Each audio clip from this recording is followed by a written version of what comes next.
हरे कृष्णा। निर्जला एकादशी। युधिष्ठिर ने कहा, जनार्दन, ज्येष्ठ मास के शुक्ल पक्ष में जो एकादशी पड़ती हो, कृपया उसका वर्णन कीजिए। भगवान श्री कृष्ण बोले, राजन, इसका वर्णन परम धर्मात्मा सत्यवती नंदन व्यास जी करेंगे, क्योंकि ये संपूर्ण शास्त्रों के तत्वज्ञ और वेद वेदांगों के पारंगत विद्वान हैं। तब वेद व्यास जी कहने लगे, दोनों ही पक्षों की एकादशियों के दिन भोजन न करें।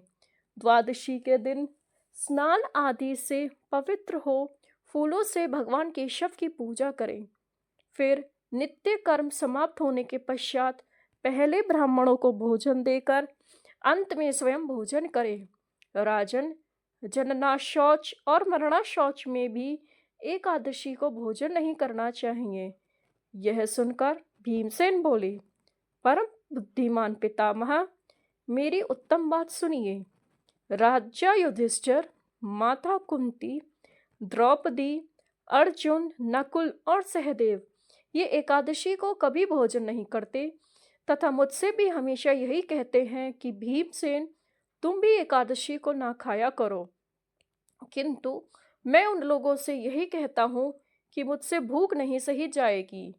भीमसेन की बात सुनकर व्यास जी ने कहा, यदि तुम्हें स्वर्गलोक की प्राप्ति अभिष्ट है और नरक को दूषित समझते हो तो दोनों पक्षों की एकादशियों के दिन भोजन ना करना।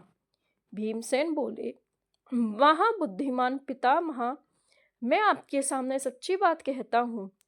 एक बार भोजन करके भी मुझसे व्रत नहीं किया जा सकता, फिर उपवास करके तो मैं रह ही कैसे सकता हूँ। मेरे उदर में वृक नामक अग्नि सदा प्रज्वलित रहती है, अतः जब मैं बहुत अधिक खाता हूँ तभी यह शांत होती है।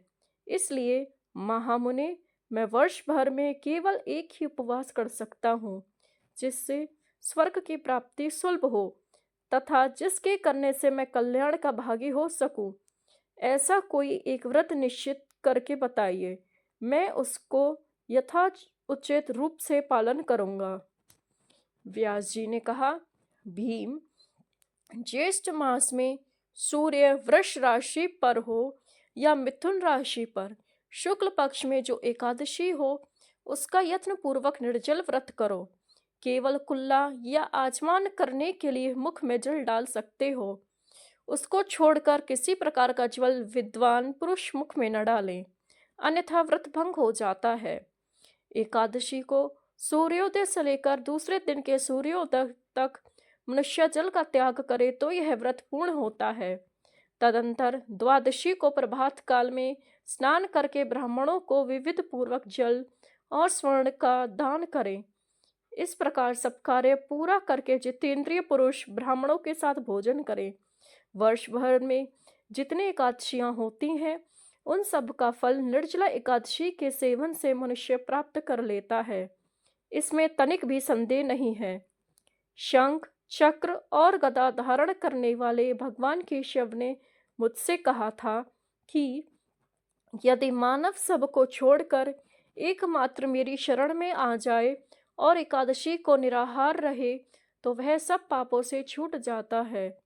एकादशी व्रत करने वाले पुरुष के पास विशाल काय, विकराल आकृति और काले रंग वाले दंडपाशधारी भयंकर यमदूत नहीं जाते।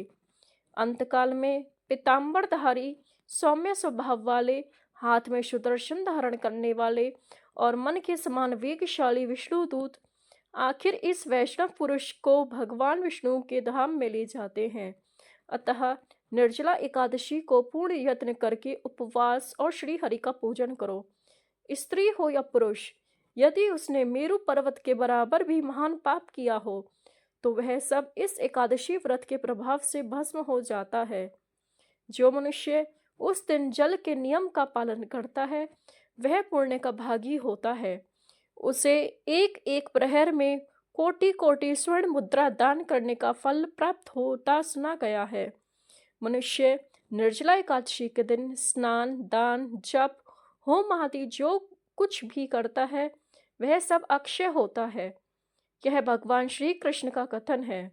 निर्जला एकादशी को विधि पूर्वक उत्तम रीति से उपवास करके मानव वैष्णव पद को प्राप्त कर लेता है। जो मनुष्य एकादशी के दिन अन्न खाता है वह पाप का भोजन करता है। इस लोक में वह चांडाल के समान है और मरने पर दुर्गति को प्राप्त होता है। जो ज्येष्ठ के शुक्ल पक्ष में एकादशी को उपवास करके दान करेंगे वे परम पद को प्राप्त होंगे।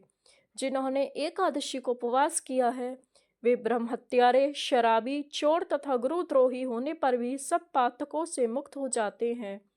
कुंती नंदन, निर्जला एकादशी के दिन श्रद्धालु स्त्री पुरुषों के लिए जो विशेष दान और कर्तव्य विहित हैं उन्हें सुनो। उस दिन जल में शयन करने वाले भगवान विष्णु का पूजन और जल में धेनु का दान करना चाहिए अथवा प्रत्यक्ष धेनु या घृतमयी धेनु का दान उचित है। पर्याप्त दक्षिणा और भांति भांति के मिष्ठानों द्वारा यत्नपूर्वक ब्राह्मणों को संतुष्ट करना चाहिए। ऐसा करने से ब्राह्मण अवश्य संतुष्ट होते हैं और उनके संतुष्ट होने पर श्री हरि मोक्ष प्रदान करते हैं। जिन्होंने शम, दम और दान में प्रवृत्त हो श्री हरि की पूजा और रात्रि में जागरण करते हुए इस निर्जला एकादशी का व्रत किया है उन्होंने अपने साथ ही बीती हुई 100 पीढ़ियों को और आने वाली 100 पीढ़ियों को भगवान वासुदेव के परम धाम में पहुंचा दिया है। निर्जला एकादशी के दिन अन्न, वस्त्र, गौ, जल, शैया, सुंदर आसन, कमंडलू तथा छाता दान करने चाहिए। जो श्रेष्ठ तथा सुपात्र ब्राह्मण को जूता दान करता है वह सोने के विमान पर बैठकर स्वर्ग लोक में प्रतिष्ठित होता है। जो इस एकादशी की महिमा को भक्ति पूर्वक सुनता अथवा उसका वर्णन करता है वह स्वर्ग लोक में जाता है। चतुर्दशी युक्त अमावस्या को सूर्य ग्रहण के समय श्राद्ध करके मनुष्य जिस फल को प्राप्त करता है वही फल इसके श्रवण से भी प्राप्त होता है। पहले दंत धावन करके यह नियम लेना चाहिए कि मैं भगवान केशव की प्रसन्नता के लिए एकादशी को निराहार रहकर आचमन के सिवा दूसरे जल का भी त्याग करूंगा।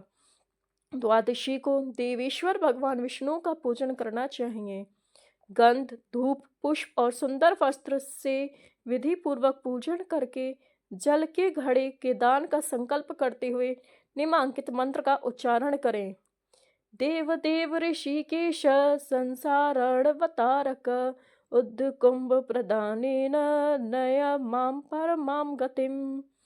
संसार सागर से तारने वाले हे देवदेव ऋषिकेश, इस जल के घड़े का दान करने से आप मुझे परम गति की प्राप्ति कराइए। भीमसेन, ज्येष्ठ मास में शुक्ल पक्ष की जो शुभ एकादशियां होती हैं उसका निर्जल व्रत करना चाहिए। उस दिन श्रेष्ठ ब्राह्मणों को शक्कर के साथ जल के घड़े दान करने चाहिए। ऐसा करने से मनुष्य भगवान विष्णु के समीप पहुंचकर आनंद का अनुभव करता है। तत्पश्चात द्वादशी को ब्राह्मण भोजन कराने के बाद स्वयं भोजन करें। जो इस प्रकार पूर्ण रूप से पाप नाशनी एकादशी का व्रत करता है वह सब पापों से मुक्त हो आनंदमय पद को प्राप्त होता है।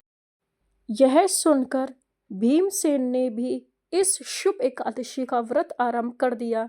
तब से यह लोक में पांडव एकादशी के नाम से विख्यात हुई।